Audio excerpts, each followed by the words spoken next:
Hello everyone, केम छो।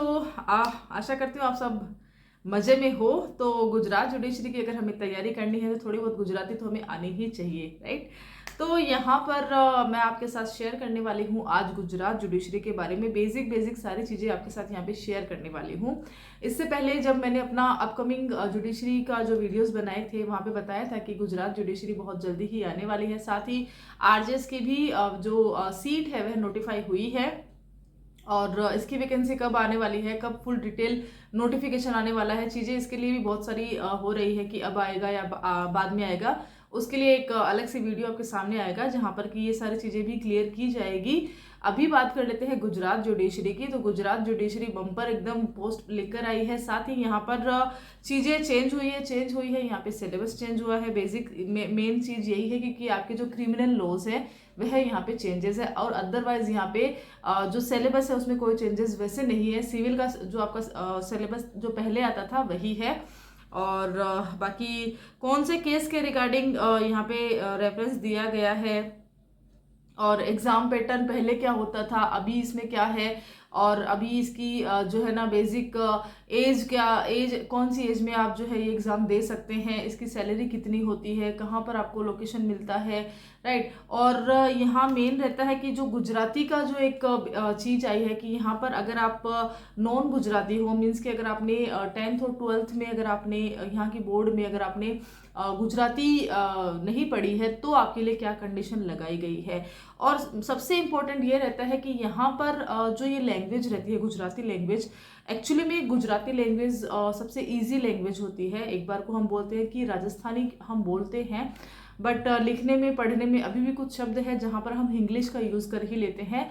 तो लेकिन गुजराती जो लैंग्वेज रहती है उसकी पकड़ बहुत अच्छी रहती है। अगर आप नॉर्मली अगर आप मैं अगर अपना बताती हूँ तो 10 से 15 दिन में भी आप गुजराती जो है इजीली पढ़ना और इसको सुनना, जो आप सुनते हो वो समझना, वो सब सीख जाओगे। हाँ, बोलने के लिए आपको प्रैक्टिस चाहिए, उसके लिए आपको समय लगेगा, लेकिन हाँ आपको रिटर्न के लिए आपके लिए 10 से 15 दिन भी काफ़ी रहते हैं अगर आप सिर्फ और सिर्फ गुजराती ही पढ़ते हैं तो। क्योंकि ये मेरा एक पर्सनल एक्सपीरियंस है, मुझे गुजराती लैंग्वेज आती है, तो इसलिए मैं आपके साथ ये चीज़ शेयर कर रही हूँ। शुरुआत करते हैं कि यह जो गुजरात जुडिशरी है इसको ये कैसी होती है, इसको कौन कौन दे सकता है, कौन कौन इसके आवेदन कर सकता है, और सबसे इम्पोर्टेंट आपको क्या यहाँ पर इस जो गुजरात जुडिशरी है इसके लिए अप्रोच करना चाहिए या नहीं करना चाहिए। ठीक है, चीज़ें सारी आ चुकी है, इसकी प्री की डेट आ चुकी है, मेंस की डेट आ चुकी है, और यहाँ पर जो इंटरव्यू कब कंडक्ट होने वाले हैं वहाँ का मंथ भी हमें बता दिया गया है। तो टोटली फुल डिटेल नोटिफिकेशन जो है गुजरात जुडिशरी ने कहीं ना कहीं हमारे सामने छोड़ ही दिया है। लेकिन यहाँ पर चीज़ें जो है अदर स्टेट वालों के लिए किस तरह से रहने वाली है, आपकी क्या रणनीति होने वाली है, उसके रिगार्डिंग यह जो वीडियो है आपके सामने है। तो चलिए वीडियो की शुरुआत कर लेते हैं। ओके, तो हम शुरुआत करते हैं सबसे पहले सिलेबस के साथ में। यहाँ पे हम बेसिक बात करेंगे। तो सिलेबस इसका जो रहता है यहाँ पे जो इनका जो लोकल लॉज रहते हैं वह भी पूछे जाते हैं। इसके अलावा जो यहाँ पे रहता है ना कि बेसिक जो हमारे सिविल जज एग्जामिनेशन हम देते हैं तो वही रहता है, तो ज़्यादा वैसा नहीं। हाँ, लोकल लॉज यहाँ पे एक्स्ट्रा भी पूछे जाते हैं, जबकि अगर आप देखोगे तो राजस्थान जुडिशरी में लोकल लॉज कम पूछे जाते हैं, ज़्यादा नहीं रहता है। यहाँ पर ये चीज़ रहती है। दूसरा मेन इंपॉर्टेंट चीज़ ये रहती है कि यहाँ पे नेगेटिव मार्किंग आपको देखने को मिलती है। कहीं ना कहीं नेगेटिव मार्किंग की वजह से भी यहाँ पर जो कट ऑफ रहती है वह भी कम रहती है, क्योंकि कहने को अभी तक के हिसाब से इसका यही है कि इसकी कट ऑफ कम रही है। और डिपेंड करता है कि अभी इसके एग्जामिनेशंस कैसे होते हैं, इजी रहते हैं, मॉडरेट रहते हैं या तो टफ रहते हैं, उसके हिसाब से इसकी कट ऑफ भी बनेगी। बट अभी के हिसाब से इसकी जो कट ऑफ रहती है वह ज़्यादा नहीं गई है।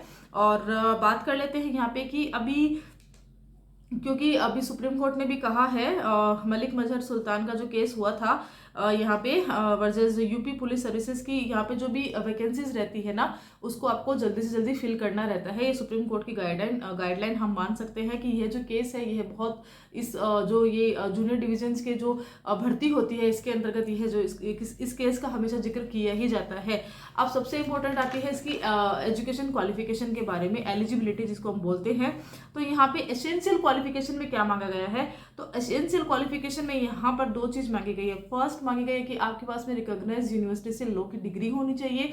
दूसरा यहाँ पे मांगा है कि आप जो है ना प्रैक्टिशनर एडवोकेट होने चाहिए। अब यहाँ पर एक्सपीरियंस की बात नहीं कही गई है, तो प्रैक्टिशनर एडवोकेट होने के लिए आपको करना क्या है, तो यहाँ पर आपको नॉर्मल है ना कि अभी, क्योंकि अगर आप 2010 के बाद के अधिवक्ता है, तो यहाँ पर 2010 के बाद के अधिवक्ताओं के लिए ऑल इंडिया बार एग्जामिनेशन कंपलसरी है। उसके बाद में हमें हमारा सीओपी मिलता है। और हाँ, अगर आपने जो है अपनी लॉ की डिग्री अभी ली है, तो और आपने अब जो है ना ये 2 साल अभी आपके हुए, आप वकालतनामा लगा रहे हैं, आपने बार में अपना एनरोलमेंट करवा लिया है, तो आपको यहाँ पे वो चीज़ भी दिखा सकते हैं। लेकिन यहाँ पर मेन क्या बताया गया है, मेन यहाँ बताया गया कि आपने ऑल इंडिया बार एग्जामिनेशन क्लियर की हो। उसके बाद में आपका मेंबरशिप, आपको बार की तरफ से मेंबरशिप मिलती है, वहां पर आप जो है एज एन एडवोकेट आप जो है ना बन जाते हो। तो यहाँ पर यह जो चीज है ना, वह प्रैक्टिशनर एडवोकेट, प्रैक्टिसिंग एडवोकेट का जो बेसिक ये जो कीवर्ड है ना, यह ऑल इंडिया बार एग्जामिनेशन से लिंक कर रहा है। तो ये जो चीज है वह आपके साथ होनी चाहिए। दूसरा यहाँ पे चीजें नोट भी है, जो अभी AIB 19 के जो स्टूडेंट्स हैं, वो जो कैंडिडेट है, उनके लिए भी यहाँ पे चीजें मेंशन करी गई है, वह क्या चीजें रहती है। साथ ही एलिजिबिलिटी के बारे में थोड़ा कुछ और जान लेते हैं। आगे हम बात करेंगे, जैसे कि हमने जाना है कि यहाँ पर आपके पास लॉ की डिग्री होना चाहिए। बाकी अगर आपको यहाँ पे प्री क्लियर करना है, तो यहाँ पर आपका एक गुजराती का टेस्ट भी होगा। किन के लिए, जिनके पास की अदर ये जो मैं बताने वाली हूँ अभी, वह जो क्वालिफिकेशन नहीं है, तब आपके पास में जो एक टेस्ट आपको पास करना रहेगा। उस टेस्ट में मिनिमम मार्क्स आपको लाने होते हैं। मिनिमम मार्क्स लाने के बाद में जो है ना, आपको यहाँ पे मेंस का मौका मिलेगा। अब जो प्री एग्जामिनेशन होता है ना, वहां पर भी ये रहता है कि जो एमसीक्यूज वाला जो पार्ट रहता है ना, वहां पर नेगेटिव मार्किंग रहती है। और दूसरा जो रहता है वह नॉन गुजराती पर्सन के लिए रहता है, या तो हम कह सकते हैं कि जो जिसने कि गुजराती मीडियम में पढ़ाई नहीं करी है, उनके लिए वह जो है ना ये टेस्ट दिया जाएगा। तो ये है जो रिक्वायरमेंट है। अब ये भी है कि कुछ ऐसे स्टूडेंट्स भी मिलेंगे, हमने देखा है कई सारी जुडिशरी बोलती है अगर आपने पर्टिकुलर स्टेट के किसी भी एक एग्जाम को अगर आपने दिया है, महाराष्ट्र में भी ऐसा कुछ है कि अगर आपने महाराष्ट्र में भी कुछ भी अगर सर्टिफिकेट वगैरह कुछ भी लिया है, माफ कीजिएगा, तो यहाँ पर आप जो है अप्लाई कर सकते हैं। लेकिन यहाँ पर गुजरात जुडिशरी ने इस चीज को बिल्कुल अलग किया है कि यहाँ पर उन्होंने बोला है कि अगर आपने कोई सिंगल सब्जेक्ट में भी यहाँ पर अगर गुजराती में पढ़ाई करी है, तो भी आपको 50 मार्क्स का जो टेस्ट है, गुजराती का जो टेस्ट है, वह तो आपको देना ही होगा। यह जो सिर्फ और सिर्फ 10th और 12th जिन्होंने गुजरात से करी है, गुजरात बोर्ड से करी है, उनके लिए ही है सिर्फ ये छूट दी गई है कि आपको ये टेस्ट नहीं देना है। तो इसके रिगार्डिंग आई थिंक आपकी जो क्वेश्चन है वह क्लियर हो चुके हैं। दूसरा ये रहता है कि यहाँ पर जो ऑल इंडिया बार एग्जामिनेशंस का जिक्र किया गया है, अब यहाँ पे लॉ की डिग्री मांगी गई है, तो नॉर्मल है ना कि लॉ की डिग्री तो अभी सारे लॉ फ्रेशर्स के पास में है। अब यहाँ पर ये जो चीजें हैं कि जून में एग्जामिनेशंस इसके होने वाले हैं, प्री का एग्जाम जो है ना इसका मार्च में होने वाला है। इस बीच में यहाँ पर अगर ऑल इंडिया बार एग्जामिनेशंस के रिजल्ट आ जाते हैं तो कैसे रहता है, या तो फिर आगे कैसे इसकी चीजें रहेगी। तो यहाँ पर बताया गया है कि जो ऑल इंडिया बार एग्जामिनेशन 19 के जो स्टूडेंट है ना, जो कि यहाँ पर जिन्होंने की रिजल्ट का वेट कर रहे हैं, उनके लिए बताया गया कि वो लोग जो है ना, क्योंकि एग्जाम तक तो आपका जो अगस्त और सितंबर तक इसके इंटरव्यू होंगे, तब तक तो नॉर्मल है कि रिजल्ट भी आ ही जाएगा। तो यहाँ पर बताया गया है कि आपको जब अगर आप ये एग्जाम दे सकते हैं, बस खाली डॉक्यूमेंट वेरिफिकेशन के टाइम आपका यहाँ पे रिजल्ट आपको मिलेगा कि भाई आप रिजल्ट दिखाओ अपना, उस वक्त आपको अपना रिजल्ट दिखाना है। अगर फेल स्टेटस रहता है तो नॉर्मल है ना कि आपकी जो उम्मीदवारी है वहां पे खत्म कर दी जाएगी, और नहीं है तो आपको यहाँ पे आगे मौका मिलने वाला है।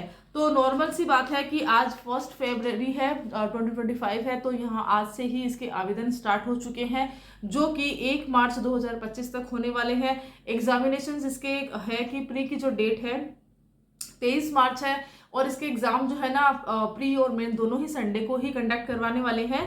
मेन डेट जो है मेंस एग्जामिनेशंस की वह भी आ चुकी है, दैट इज 15 जून 2025 इसकी मेन एग्जामिनेशंस की डेट बताई गई है, और इंटरव्यू की जो डेट बताई गई है वह है अगस्त या सितंबर 2025। तो अगस्त लास्ट और सितंबर स्टार्टिंग में इसके जो इंटरव्यू है वह भी कंडक्ट करवा दिए जाएंगे, और लगभग एंड ऑफ द ईयर यहाँ पर रिजल्ट भी अनाउंस कर दिया जाएगा। डॉक्यूमेंट वेरिफिकेशन तक का यहाँ पे जो सारा सिस्टम है वह ईयर एंड तक यहाँ पे कंप्लीट कर लिया जाएगा।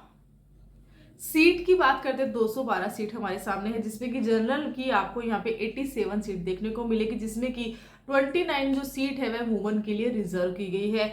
बात करते हैं एससी की, तो 15 सीट में यहाँ पर एससी को मिली है, जहां पर कि 5 जो सीट है वह वुमन के लिए है। यहाँ पर एसटी के लिए 32 सीट निर्धारित है, जहां पर कि 10 सीट जो है वह वुमन रिजर्वेशन के लिए है। और SEBC में 57 सीट यहाँ पर निर्धारित है, जहां पर कि 19 जो है ना वह वुमन के लिए यहाँ पे रिजर्वेशन में रखी गई है। साथ ही EWS में 21 सीट है, जहां की 7 सीट वुमन के लिए निर्धारित की गई है। और यहाँ पर अलग से अगर ऐसा है कि जो 8 सीट और रहती है, वह जो बेंचमार्क डिसेबिलिटीज के जो पर्सन रहते हैं ना, जो कैंडिडेट यहाँ पे इस एग्जाम के लिए आवेदन करेंगे, उनके लिए निर्धारित की गई है। तो एसेंशियल क्वालिफिकेशन के साथ हमने जान लिया है कि हमारी जो ये सीट है वह किसके लिए रखी गई है, और इसके लिए आवेदन आप कब से कब तक कर सकते हैं, कितनी सीट है। अब बात कर लेते हैं इसकी एज की। तो ये जो जुडिशरी है उसका मेन ये रहता है कि 35 जो रहता है ना जनरल कैटेगरी के लिए, 35 लास्ट एज बताई जाती है कि बस इसके बाद में आप जो है ना यहाँ पे आके फॉर्म मत भरिए, आप अदर जुडिशरी के फॉर्म भरिए। बाकी यहाँ पर ये है कि जो रिजर्वेशन कैटेगरीज रहती है उनको 40 यहाँ पे टोटली अगर पूरा देखा जाए ना तो 40 एक साल ऐसे रहती है कि जहाँ पर आपको लास्ट बता दिया जाता है कि बस ये अपर एज लिमिट इतनी ही है सारे रिजर्वेशन मिला के भी। तो यहाँ पर जो 35 एज वाले हैं या इस 35 एज के जो पहले वाले हैं ना, वह इस जुडिशरी के लिए ट्राई बिल्कुल कोशिश कीजिएगा। फीस की हम बात करते हैं तो जनरल कैटेगरी के लिए 2000 फीस है, 1000 रुपीज बैंक चार्जेस का रहेगा। और इसके अलावा ये पोर्टल बता रखा है कि हाउ टू पे एग्जामिनेशन फी, जो कि OJAS पोर्टल पर आप हाईकोर्ट का है, वहां पर आप जो है इसको चेकआउट कर सकते हैं। डिस्क्रिप्शन बॉक्स में भी मैं इसके बारे में मेंशन कर दूंगी। बात कर लेते हैं सिलेबस की। तो यहाँ पे सिलेबस में ये रहता है कि प्री और मेंस रहता है। प्री में यहाँ पे पार्ट्स रहते हैं और सिलेबस मेंस एग्जामिनेशंस रहता है, यहाँ पर भी पार्ट्स रहते हैं। ये जो पार्ट्स है किस तरह से इसका वर्गीकरण किया जाता है, क्लासिफिकेशन किस तरह से किए जाते हैं, उसके बारे में जान लेते हैं। नई चीज क्या हुई है, नई चीज ये हुई है कि जो क्रिमिनल लॉज है वह इसमें ऐड हो चुके हैं। जो हमारे नए वाले क्रिमिनल लॉज है जो कि 1 जुलाई 2024 को आए थे, वह अब आ चुके हैं। अब यहाँ पर यह था कि ये जो जुडिशरी है वह ओल्ड लॉज नहीं लेगी, सिर्फ और सिर्फ जो है ना नए लॉज ही लेगी। तो क्योंकि कहीं ना कहीं, क्योंकि अब आज की डेट में भी अगर एज एन एडवोकेट अगर मैं प्रैक्टिस कर रही हूँ तो हमारे सामने ओल्ड लॉज की फाइल्स भी रखी रहती है, तो नई लॉज की फाइल्स भी रखी रहती है। तो जब दोनों के साथ हम प्रैक्टिस कर रहे हैं तो एक जो जुडिशरी अगर एग्जामिनेशन ले रही है, जो कि आपको सिविल जज बना रही है, अब उनको भी तो आगे जाके उन्हीं चीजों को डील करना है, तो उनके लिए भी वह जो चीजें हैं बिल्कुल अलग ना हो, तो उनको ओल्ड और न्यू के साथ अभी तक रखेंगे। और वैसे भी एक जो एकेडमिक ईयर होता है ना, कम से कम 1 साल तक आप इस चीज़ को फुल्ली नहीं करना चाहिए, क्योंकि अभी तक इसको पढ़ाई लिखाई नहीं गया है। एक बार को ये स्टार्ट हो जाती है, हो सकता है इस बार के जो बेचेस रहते हैं वहाँ पर सिर्फ और सिर्फ नए लॉज के साथ ही पढ़ाई करना हो जाए शुरू। तब तक की जुडिशरी में यह देखने को मिलेगा। राजस्थान जुडिशरी भी अनाउंस सीट हो चुकी है, तो यहाँ पर भी हो सकता है कि हमें दोनों ही लॉज देखने को मिलेंगे। 90% यही रहता है, स्पेशली राजस्थान में तो, और गुजरात में भी यही है। और चलिए अब बाकी के सिलेबस इसमें फुल डिटेल में सिलेबस आप जो है ना इसकी वेबसाइट पे जाके चेक करना। वीडियो काफ़ी लंबा हो जाएगा, इसलिए बेसिक चीज़ें ही मैं आपके साथ यहाँ पे शेयर करूंगी। बात कर लेते हैं यहाँ पे प्री एग्जामिनेशंस की। तो फटाफट से हम जान लेते हैं कि इसमें 3 पार्ट्स रहते हैं, A, B और C। ए में यहाँ पे क्रिमिनल लॉज नए हैं, साथ ही क्रिमिनल लॉज में यहाँ पे कुछ सब्जेक्ट्स रहेंगे। और बात करते हैं पार्ट बी की। तो पार्ट बी जो रहता है, पेपर एक ही रहता है, पार्ट ए, पार्ट बी और पार्ट सी में डिवाइड वैसे रहेगा। तो और इसके लिए टाइम भी आपको पर्टिकुलर टाइम दे दिया जाएगा, और इन्हीं पेपर में आपको 1/3 नेगेटिव मार्किंग भी देखने को मिलेगी। ठीक है, 100 मार्क्स के आपके ये पेपर होंगे जो ये बता रहे हैं। पार्ट बी जो रहता है वह सिविल का पेपर आपका इसमें रहता है। इसमें सारे इस तरह के सिलेबस आपके सामने आ जाएंगे। पार्ट सी जो रहता है यहाँ पे जनरल अवेयरनेस भी रहेगी, इंग्लिश भी रहेगा, रीजनिंग भी रहेगी, न्यूमेरिकल भी रहते हैं, मेंटल एबिलिटीज भी रहती है। और हाँ, बेसिक यहाँ पे कंप्यूटर भी रहता है, जो कि एसेंशियल क्वालिफिकेशन में जब हमने देख रहे थे तो वहाँ पर आपके पास में एक कंप्यूटर सर्टिफिकेट भी मांगा जाता है। तो नॉर्मली बाकी जुडिशरी ये है जो चीज़ें नहीं मांगती है, सिर्फ गुजरात जुडिशरी है जो आपसे कंप्यूटर का सर्टिफिकेट भी मांगती है। तो कंप्यूटर कोर्स का सर्टिफिकेट अगर आपके पास में है तभी आप जो है यहाँ के लिए आवेदन कर सकते हैं। यह भी एक एजुकेशन जो है ना आपकी एलिजिबिलिटी में आएगा। गुजराती का मैंने बताया है कि जो गुजराती वाला पेपर जो रहता है ना वह 50 मार्क्स का होगा, जिसमें कि आपको जो है ना आपको 40% आपको यहाँ पे लाना रहता है। और जो कि सेकंड पेपर में हम इसको देखेंगे, सेकंड पेपर इसको बोल रहे हैं यहाँ पे 10th-12th बोर्ड को जिन्होंने दिया है उनको देना नहीं है। फर्स्ट अगर किसी ने एक पेपर अगर किसी ने भी गुजराती का दिया है उसके लिए कंपलसरी है। साथ ही जो अदर स्टेट से हैं जिन्होंने गुजराती नहीं पढ़ा है उनके लिए कंपलसरी है, इसको पास करना जरूरी है। अगर इसको पास करते हैं तभी वह मेंस के लिए जो है ना एलिजिबल रहेंगे।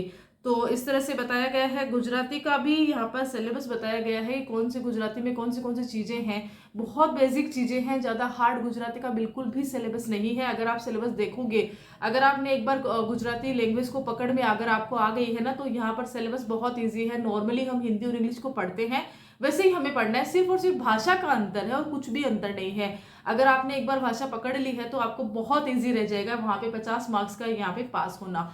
तो आप इस चीज़ के लिए बिल्कुल बेफिक्र रहिए। गुजरात जुडिशरी आपकी एम जुडिशरी आप बना सकते हैं। इजी, बहुत इजी ये जुडिशरी रहती है। तो अब बात कर लेते हैं मेंस एग्जाम की। तो यहाँ पे मेंस एग्जाम के लिए कौन यहाँ पे बताया गया है, तो 50% का जो जनरल का क्राइटेरिया यहाँ बताया गया है। साथ ही अदर जो रिजर्वेशन में आ रहे हैं 45% अगर यहाँ बनते हैं ना इनके, तभी जो है मेंस के लिए यहाँ पे अप्लाई वो कर सकते हैं, मतलब मेंस में आ सकते हैं। मेंस में यहाँ पे सेम ही रहता है, क्रिमिनल पेपर होता है उसमें भी वो भी रहते हैं, ये अपने सिविल पेपर भी रहता है। तो यहाँ पर रहता है 15 जून को इसकी पेपर रहने वाली है। इसके बारे में थोड़ा सा जान लेते हैं। ओके, अब हम आ चुके हैं मेंस में। तो मेंस की दो चीजें बहुत इंपॉर्टेंट है। पहली यह रहेगी कि यह जो एग्जाम रहता है ना, इंग्लिश में आपसे सारे क्वेश्चन आपसे इंग्लिश में पूछे जाएंगे। यहाँ पर सिर्फ और सिर्फ इंग्लिश में आपके क्वेश्चन पूछे जाने वाले हैं, राइट। तो कहीं ना कहीं हिंदी मीडियम के स्टूडेंट को यहाँ पे थोड़ा सा इशू आएगा, क्योंकि अगर आप आंसर करते हैं तो यहाँ पे दो चीजें बताई गई है कि अगर आप आंसर नॉर्मल है ना कि हम आंसर करेंगे तो हम कौन सी भाषा में करेंगे, तो यहाँ पे दो चीजें बताई गई है। दैट इज कि इंग्लिश भाषा का यूज कर सकते हैं या तो आपने गुजराती भाषा का यूज करना है आंसर देने के लिए। अब यहाँ पे जो इंग्लिश मीडियम के स्टूडेंट है कहीं ना कहीं उनके लिए इजी रह जाएगा कि वो इंग्लिश में दे सकते हैं। गुजराती स्टूडेंट्स के लिए नॉर्मल है कि इजी है कि वो हिंदी और इंग्लिश के बजाय वो हमेशा गुजराती में ही लिखना ज़्यादा पसंद करते हैं, तो उनके लिए भी सही है। अब यहाँ पे जो हिंदी मीडियम के स्टूडेंट है अगर वो गुजरात जुडिशरी के लिए तैयारी कर रहे हैं तो उनके लिए बहुत ज़रूरी यहाँ पे हो जाता है कि उनको अपनी इंग्लिश की पकड़ तो बनानी ही है, साथ ही अपनी जो लैंग्वेज है उसमें बहुत अच्छे से पकड़ बनानी है, क्योंकि ये पकड़ ही, गुजराती की पकड़ ही आपको मात्र 50 नंबर के लिए नहीं, बाकी आपको पूरा मेंस लिखने के लिए भी बहुत इंपॉर्टेंट है। तो यह जो चीज़ रहेगी, तो हमने देख लिया है कि प्री में नेगेटिव मार्किंग है जो बहुत टफ रहने वाला है। दूसरा ये रहता है कि मेंस एग्जामिनेशन सिर्फ इंग्लिश में होगा। आंसर आपको दो ऑप्शन है, इंग्लिश और गुजराती, ये रहेगा। आगे बात कर लेते हैं इंटरव्यू की। तो इंटरव्यू यहाँ पे 50 मार्क का बताया गया है। मेनली सबसे इंपॉर्टेंट, सबसे इंटरेस्टिंग चीज क्या है कि यहाँ पर मेनली होता क्या है ना कि इंटरव्यू में कहीं ना कहीं एक चीज रहती है कि आपके इनर व्यूज को देखा जाएगा, आपकी नॉलेज को देखा जाएगा, कुछ चीजें आपके बारे में, कुछ चीजें लॉज के बारे में। आपका टेस्ट किसमें है, क्रिमिनल के अगर आप बताते हैं तो क्रिमिनल के क्वेश्चन वहाँ पुट होते हैं, सिविल के बताए जाते हैं तो सिविल के क्वेश्चन पूछे जाते हैं। इस तरह से इंटरव्यू का एक लगभग पैटर्न हमने देखा है। लेकिन गुजरात जुडिशरी जो रहती है यहाँ पे इंटरव्यू के लिए भी सिलेबस मेंशन करती है। यहाँ पर बताया जाता है कि ये चीजें हैं जो आपके इंटरव्यू में बताई जाएगी, आपसे पूछी जाएगी और आपको यहाँ पर ये चीज बतानी है। अब यहाँ पर कहीं ना कहीं देखा जाए तो ये चीज अच्छी भी लगती है, क्योंकि हमें कहीं ना कहीं इंटरव्यू का जो फियर रहता है ना कि क्या पूछेंगे वह नहीं रहता है। हमारे पास सिलेबस रहता है तो हम थोड़ा थोड़ा भले ही हर चीज़ के बारे में एटलीस्ट थोड़ा तैयारी करके निकलते ही हैं। बाकी ऐसा नहीं कि इंटरव्यू में क्या ही पूछ लेंगे, क्योंकि देखिए बहुत सारी चीज़ें होती है ना, हम बहुत सारी चीज़ें लर्न करते हैं, चीज़ें बहुत दिमाग में रहती हैं, लेकिन हमें नहीं पता रहता है कि हमें सामने बैठा इंसान क्या चीज़ पूछ लेगा और कहाँ पर हमें जो है ना किस चीज़ के मार्क्स मिलेंगे, किस चीज़ के मार्क्स नहीं मिलेंगे। तो ये जो चीज़ है यहाँ पर 50 मार्क्स का ये होने वाला है आपका, जहाँ पर कि आपको 40% जो है ना यहाँ पे सिक्योर करना है। तो इस तरह से गुजरात जुडिशरी जो है बहुत अच्छी वैकेंसी के साथ बहुत अच्छी पोस्ट के साथ आई है। प्री और मेंस के बारे में मैंने आपको यहाँ पे बताया है, साथ ही यहाँ की एजुकेशन क्वालिफिकेशन के बारे में बताया गया है। सैलरी काफ़ी अच्छी होती है, बेसिक पे स्केल काफ़ी अच्छा होता है, अलाउंसेस अच्छे रहते हैं। गुजरात जुडिशरी सिर्फ और सिर्फ अगर कहीं ना कहीं दिक्कत आती है नॉन गुजराती पर्सन के लिए तो वह है उसका लैंग्वेज। लेकिन यहाँ पे सबसे बेटर चीज़ यह भी है कि अगर आप गुजरात जुडिशरी के बारे में सच में अगर आप सीरियसली इसके बारे में दे रहे हैं, सोच रहे हैं कि हाँ मुझे जुडिशरी करनी है, तो आपके लिए बिल्कुल भी टफ रहने वाली नहीं है ये लैंग्वेज। आप इस लैंग्वेज को बहुत ही जल्दी पकड़ में लेके आ सकते हो। आपको कुछ नहीं करना है, आपको सिंपली अगर आप चाहते हैं तो क्लासेस इसकी ज्वाइन कर सकते हैं, या तो आप इसके पेपर पढ़ने की कोशिश कर सकते हैं। जब भी आप क्लासेस लेते हैं तो साथ साथ में इसके पेपर भी जरूर पढ़ें, जो न्यूज़पेपर होते हैं जो गुजराती होते हैं उनको पढ़ने की आप पूरी कोशिश कीजिए। एंड आई एम श्योर कि आपके 10 से 15 दिन के अंदर अंदर आप जो है इसके बारे में अच्छे से पढ़ाई कर सकते हो। टाइम बहुत कम है, फरवरी का 1 महीना है और उसके अलावा 15 दिन जो है आपके पास में हम मान के चलते हैं उसके मिलेंगे। तो 23 मार्च को आई थिंक उसके एग्जाम है प्री की, तो टाइम कम है, लेकिन हाँ इतना भी नहीं है कि आप इस चीज़ को नहीं कर पाओगे। So all the very best, आप इस चीज़ के लिए बिल्कुल पक्का ट्राई कीजिएगा। इस जुडिशरी के रिगार्डिंग कोई भी क्वेश्चंस रहता है अभी भी तो आप मुझे कमेंट करके पूछ सकते हैं, और जो है ना आप मुझे मेरे इंस्टाग्राम आईडी है एडवोकेट बिंदु धाबाई, वहां पर भी जाके मैसेजेस कर सकते हैं। Till then thank you so much.